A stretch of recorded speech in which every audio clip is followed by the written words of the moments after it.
Hey, Coach, make sure you subscribe. Make sure you go over and check out teachhoops.com for coaches who want to get better. Check both of those out, and let's head back to the video. I'm good. How are you? I'm excellent. Excellent. It's Sunday, Thought it was a day. Here, let me get my video started. No worries. How are you doing? I'm excellent. I really appreciate your time. Yep. Well, my wife and I were just talking about your business model. What an amazing idea that you came up with. The funny part is I initially started. So my brother's like the business guy in the family. I'm the coach. I'm not even the techie guy. But anyway, I was my kids were young and it's like I was trying to make some extra bucks. So I started something called Coach Market, which was like coaches and players like tutoring each other. Like the coaches help the players get better, kind of like That's a cool. tutoring thing. Yeah. But it was hard to figure out, do you go find the coaches, or you find the players first, which comes first, Yeah. the chicken or Right. the egg? So we tried that. It didn't work. And then Okay. after about a year and a half, he goes, well, you've got all this information in your head. That's what you should share. And then Yeah, no, that, seriously, that's a great idea. and it was initially DVDs. I was selling DVDs. And then he's the smart one. He goes, no, you should do a subscription. And then every Yeah. month, you can help people every month, and then they can stay and they'll leave and they'll come and they do. They leave and they come, and then whatever happens. Exactly. Yeah. Yes. Yeah. I have a friend who's an entrepreneur, and yeah, every business he started, it's always, the best way to make money is when you're passively letting people just, take content Right. Whenever they want. and they pay for it, and you don't have, of course, you're doing this, which, Right. this is probably a lot of work for you, but yeah, this is during the season, it's hard. When I retire, it won't be as hard, but during the season, it's hard. Pretty tight schedule, but yeah. it's the best part of the whole thing is this is what I like, because this is, I got Post-its everywhere. I'm trying, because we'll talk and I'll think about my team, and Cool. it's the part I like the best, actually. That's great. Great. Well, so we have 15 minutes, and I came in a little late, so no, maybe I go should... ahead. I don't even have one to 11:30, so you're good. My 11:15 canceled, so you're good. Yeah, 23 minutes. So there you go. Bonus. Oh, cool. Yeah. Okay. Yes. So my name's Steve Rodriguez. Um, I am not a professional coach at all. I've been coaching my kids. I have 5 kids, and I've been coaching them, my 3 oldest, for years, probably, I don't know, 15 years maybe. I tell people, when you go from the second kid to the third kid, you go from man to man to zone defense. Yeah, that's a good way to put it.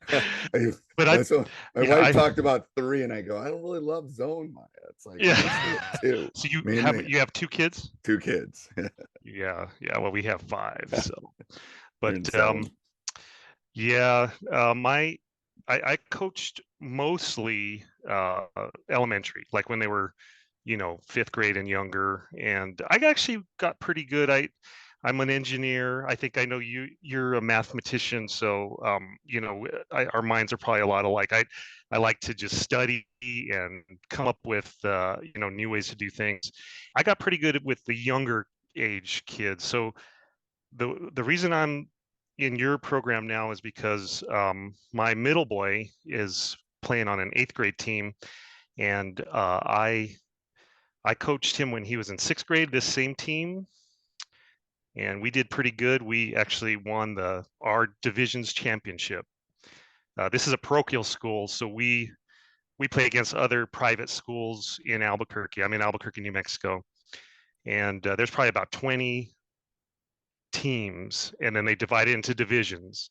So when I coached him in 6th grade, we were in the second from the top division. We won the championship. Yeah. So then in 7th grade, I wanted to coach, but the athletic director put the flag football coach in, and me as the assistant. And that coach was, in my opinion, and a lot of the parents, he was okay. And he didn't, the team kind of stagnated, and we lost in the first, or I think the second round of the tournament.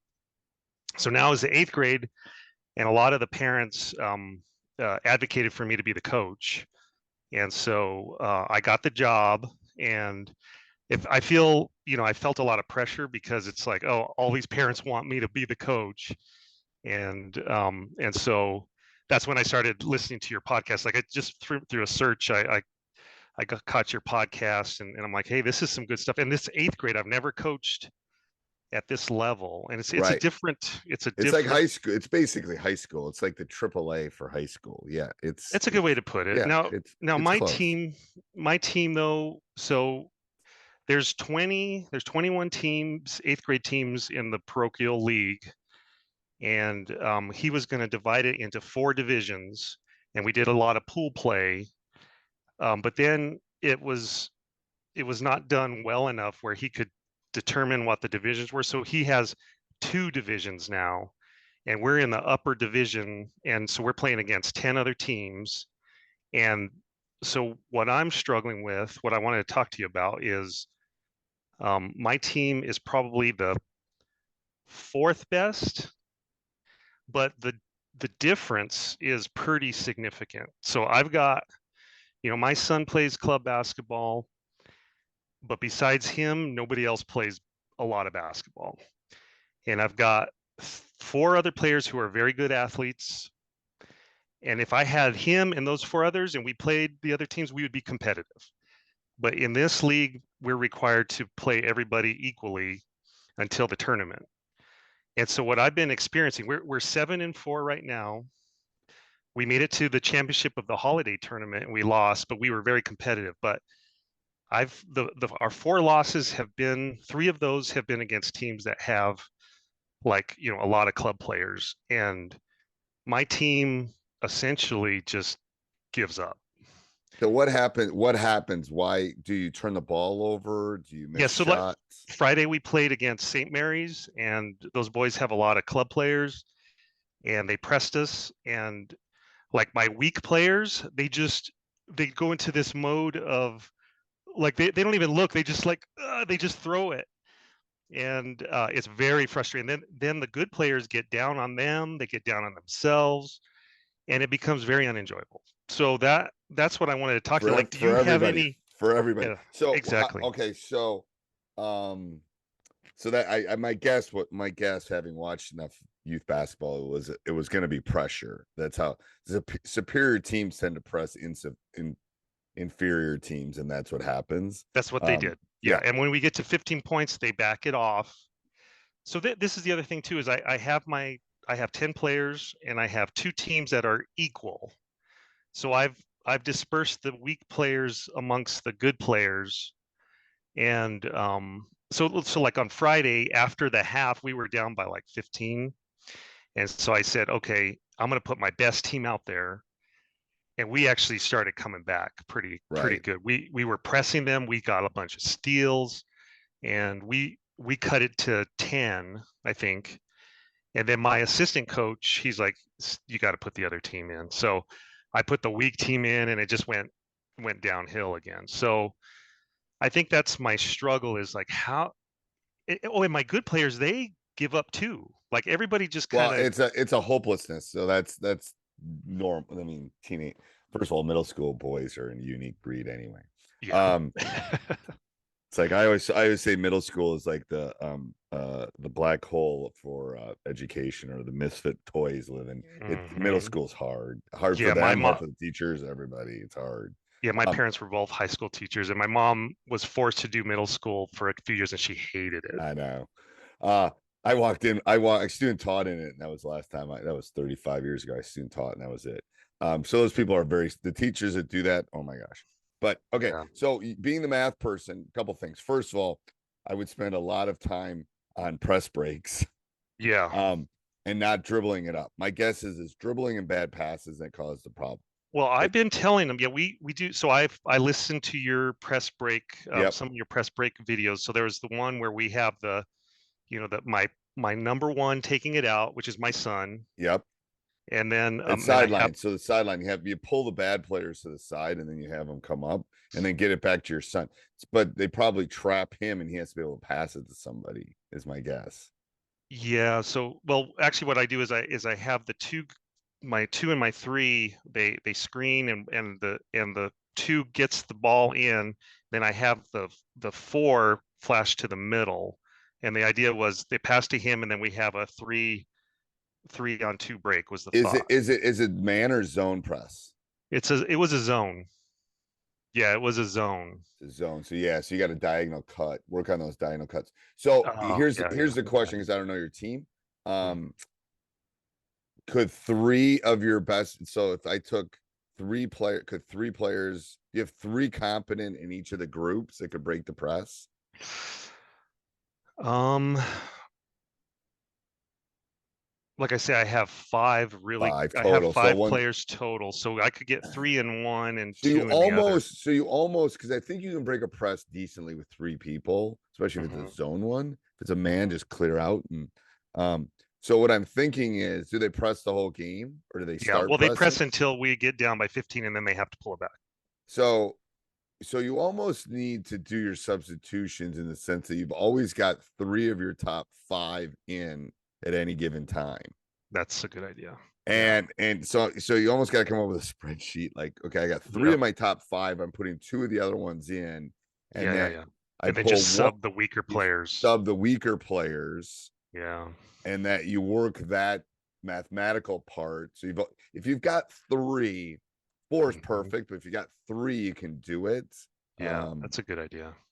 Otherwise, if you're doing 5-5, it's like, Yeah. but bad groups can happen. And first of all, this could be four of your best five players, and they're just off a little bit. And then you put these Mhm. in, and it's like it just It just, snowballs. yeah, it snowballs. And the Yep. same thing with the top three. Like maybe you number them 1-5, but 1, 2, and 4 are playing really well, and 2 and Mhm. 5 aren't, or 3 and 5 aren't playing as well. So then Yeah. they maybe get a little bit quicker rotations. They still get half the time.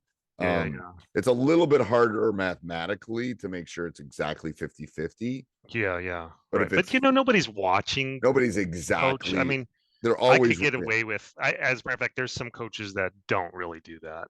and the thing is, you could go two, you number them, you go 2, 2, and then 1, and then you could change the numbers the next time. It's you number the bottom 5, and then you rotate those guys. Mm-hmm. Maybe you always are substituting 2, so you go 1, 2, 1, 2, 3, 4, Mm-hmm. 5, and then 5 and 1 go in, and then 2 and 3 go in, and then Mm-hmm. so they're always going in But always have 3 who can break the press. so Always have. yeah, so Yep. that's something, because so then you would put in, let's say you got your number, your top 5, you go 1, 2, 3, and then next time 4, 5, 1 go in, Mm-hmm. and then you can play. Sounds Mm-hmm. like my little league days when I had to get Mm-hmm. everybody 2 innings and 1 at bat. You're like, you got to Mm-hmm. figure out the mathematical, because you don't want to put them in a bad situation either, It's because a there's good no fun idea. for that. Yeah. Yeah. Um, so But that's even so, I will say that even we played in the holiday tournament, we played a club team, like they were a pure club team. And I even played like my best players against them. And it got to the point where like they couldn't they couldn't pass the ball. Like so, I don't even know. I mean, at that point, it's just, is there anything I could do about that? and what do you mean they couldn't pass? They just threw it away, or they just It panicked, just got or frustrated. Yeah, like the mental game. Like I don't know, is there something to coach the mental game that uh, I could do? so are they, I mean, how interested are they? First of all, are all 10 like interested? They are Like, loving it. Yeah, I mean, I do have a good group of boys who are loving it. okay, Yes, they so are very I would do, interested. I would tape your games, Mm, and then have like a pizza party, and then make it 90% positive, 10% critical, and say, yeah. hey, what could we have done? And then what you do is you get them in a room, you feed them, and then you watch the game, or you watch the game and then you feed them. Is probably better, because they'll be more Oh, okay. attentive. And Yeah, yeah, then and then what you do is you watch it, and you stop it, and there's a turnover or something, and you call on someone and say, hey, what would you have done here? yeah. And then you Ah, get up to the TV and go, like, I would do this. And so they got to mentally be in that situation before. It's like it's crisis for them. Like, yeah, yeah. I just was in a car accident. What do I do? They don't, I mean, Exactly. Yeah. they haven't experienced this. So it's panic is more than Mm, anything. If you had more than 10, I'd put more on defense. ah. Um, you have an assistant coach that can play defense. So what do you mean you'd put more on defense? What do So I would have 5 go versus 6, 5v6. So I'd have 5 breaking the press versus 6 defenders. So Yeah, I it do have an feels assistant coach that could do that. Yeah. it feels worse. And it's like, Wow. well, shoot, you already went against 6. Yeah. Sometimes I'll throw 7 out. Yeah, Now, because in practice they're very they look good in practice. yeah, but the problem is you can't simulate what's happening. But we don't. But they're playing against each other, and they're not as quick. Right. They're not. So the only way you can take care of quickness is bodies. Now, it won't actually emulate what's happening in a game because there'll be less space. Like offenses try to create space, defenses try to take space away. So what you're doing by putting an extra person is you're taking space away. So it's a little different than having 5v5, but it's a mental thing. Like, oh, if I can do this against 6, then when you call that 30-second timeout, you go, we got this. Remember, we do it in practice every day, and coach is jumping in, and we doing this against, this is nothing. So slow down, don't dribble so much, keep your head up, pass the ball up. And I tell them I'd rather have a 10-second call than you throwing the ball away. Yeah. Like I will never, like, that's okay. If you have to football it, we've called it football. If you got to tuck it away, I'd rather have you tuck it away. Right. Get back and play defense then. Because the guess is from watching youth is they turn it over and then the other team gets a layup. Yep. And those are live ball turnovers, which are the worst turnovers you can have. Yes, we're getting that. Yes, you want dead. So you have to explain to them, this is a live ball. Then that would be the video thing. This is a live ball turnover. We don't want these. But we'd rather have a dead ball turnover where you don't have a pass and you just tuck it. You tuck it or I take a timeout. Then we can get back and play whatever defense we're playing. Yeah. It's harder for the other team to score. That's a good idea. I like that. Yeah, because and they don't think that way. They're thinking, oh God, I gotta get rid of the ball. I gotta get rid of the ball. Yeah. I gotta get rid of the ball. You know. So well, what one if of we the take struggles 10 I have, one of the struggles I have is like one of my better players, my tall guy, he never, like, he goes to every other practice. And I even had like a team meeting, and the mom didn't show up to the team meeting. I had to call her like, hey, you gonna join us? And then she comes in, and then she texts me, 10 minutes before practice, Moses is not going to be there. It's like, okay. And then so I'll get 8 at practice, or I'll get so hard. Somebody gets sick, so it's 7 at practice, and so it's like there's no, so it's hard. First of all, it's hard as a teacher because you're teaching them this to have a lesson plan when you do that. Yeah. But you could still work on press breaks. You could still work on offense. You're just gonna go 3v4. Like, okay, we're gonna because I don't know what kind of, do you have side baskets or you only have one court this way? We only have one. Yeah, they don't have side baskets. They don't have sides. So then you might have to be, I don't know, kind of figured out, maybe you only play 3/4 quarter, whatever it is, but something where you're just keep working it over and over again. Keep work every day. Every day you should be working on press breaks. Every day you should be teaching them. And this is my theory. They can only remember 2 to 3 things ever.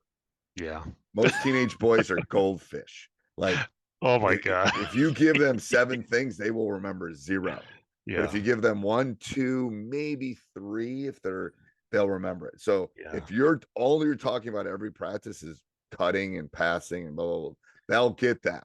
And so you're saying that diagonal cut against a press. Yes. So here, let's, what time is it? Yeah. Okay. So are we doing all right? Yeah, we're good. We got set. Where's my screen share? Let me this is not going to be good because I don't have my. Let me get a piece of paper. I'll send this to you too. Oh, okay, cool. Okay. So when you get the press break, so the ball goes here and you pass it to, let's say here, which is a bad spot to pass on the sideline. But anyway, let's say you pass it there.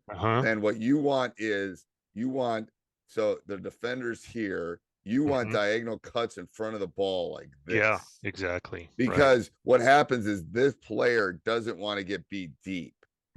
So they're never going to be on this end. They're always going to be on this end. And that diagonal cut in front of the ball. So what I tell them is there's always 3 lanes that have to be filled with players. Always 3. And one of them will always be open because if they double here, that means there's an extra player. So maybe this player fills here, this one fills the sideline, and then a player over here cuts into the middle. So wherever you, that's why presses try to get you on the side of the court, because there's only 3 places to pass, right? In the middle of the court, that's why when we ideally want to catch it here, because then we have all sorts of angles. You know, we can go back. And then do you have this guy like jump stop and look up? This guy? No, the guy that's going diagonal. Yes, he when stops he gets there. the ball. He stops, he catches. And what I tell them is, when you catch it, you always turn and look at the basket. And the other basket, the basket you're going to, you should always, I refer to it as peeking. You should, whenever you're running your offense, you should always catch the ball and peek at the basket. And I say, this is selfish time, because it's team sport, but this is selfish time. You grab it and you peek at the basket, because then you can see everything, right? Yeah. Sometimes you're going to peek and you're going to shoot it because you're open. But sometimes you're going to peek and see your friend cutting. Sometimes you're going to peek and you're going to see other people all over. That's what we want. We want you to catch. We want you to peek. We want you to look, because then they'll see you'll see the world as it is at that point, and they don't do that. So the same thing when you get pressed, they panic. I said, grab it and peek at the basket, and then I make a joke. I said, you're not going to take, a 57 footer, but you never know. Might be the end of the game. You have to, but you should always peek and look, because then you'll see who's open before they trap you. And then you'll see your friend cutting, and you'll see that, because what happens is they catch it and they don't look up. They don't look up to see the world, the courts at that point. You want to see the court. Do you make sure that everybody's in a spot before they start? Yes. And then in a press, you always want to be opposite. So if they're in a diamond and 1, so 1-2-1-1, then you want to be in a 2-1-2. So you should always go opposite numbers. So if it's an odd, you're in an even. If it's an even, you're in an odd. Yeah. It's like a 1-3-1 half court, you're going to be in a 2-1-2. Yeah. So you always go opposite. You always go opposite. And they get that. Like, hey, what are they doing? If they're man pressing, just clear out. And if your guy comes to double, then you got a diagonal cut, because you're going to get the ball and score. Then I tell them, and then I will make them listen. What's the environment that you're teaching these concepts? Like, are they all sitting and you're talking to them with a board and you're drawing? But I'm dealing with high school boys. So I do film sessions, and then I do I'm telling you, I'm convinced COVID messed their brains up. So I have to teach. I mean, I will literally go through our zone defense 70 times probably before the end of the year, because I keep refreshing it, because they forget. I had a boy playing man on Friday when we were in zone. Yeah. And I could not get through his head. Yeah. So that's what, so I always do. And again, there's all sorts of different philosophies, and there's all sorts of different ways of teaching. I believe in like a quick review. Here's our 1-2-2. Here's how we run that. 2 minutes, 30 seconds, 45 seconds. Just a quick refresher, like I do in my class. It's called like a little warm up we do. Just remember, this is how you do long division and synthetic division and blah, blah, blah, whatever it is. Quick thing. And then I go live and let them do it. And then we break it down into small after that. But I just from just purely observational, I like doing a quick review. And do you have like a board? You do it on a board? Yeah, I'll do it on a board, but I do it as pieces too. Because again, you got to think about all the different types of learners. Some are auditory, some are visual. So you have to do all of them. I mean, I do, because that's why we have notebooks. I mean, again, you don't have that time, but you want to do as many types of learning styles as you can. So I would do the whiteboard, but I would also like move chess pieces so they can see them, because some of them will see that better on the court. Like, hey, what do we do when the ball goes here? And with my guys, we actually have discussions. Hey, coach, what do you think of this? Blah, blah, blah. I don't know what to do here. So you want to do those pieces, I think, is the big one. I think at my next practice, and I know you have 1 minute, but my next practice, I'll probably just sit them all down and go through press break. And I like the odd versus even. So and they'll get that. They'll say, "Ooh, what are they in?" And then that's simple enough to do it too. Because that's better than, okay, you're here, you're here, you're here, you're here, you're here. It is. It 'Cause is. that- Because what happens to you all of a sudden sub, or someone's in foul trouble, or someone's sick? Where am I? Where am I? Yeah, it's just I don't know. I only chaos. know these. I only Yeah. know this spot. Now 2 people only know that spot. It's Yeah. just mass chaos is what it is. Right, right, All right. Hey, Coach, so happy you enjoyed the video. Make sure you subscribe and like. Go over and check out teachhoops.com for coaches who want to get better.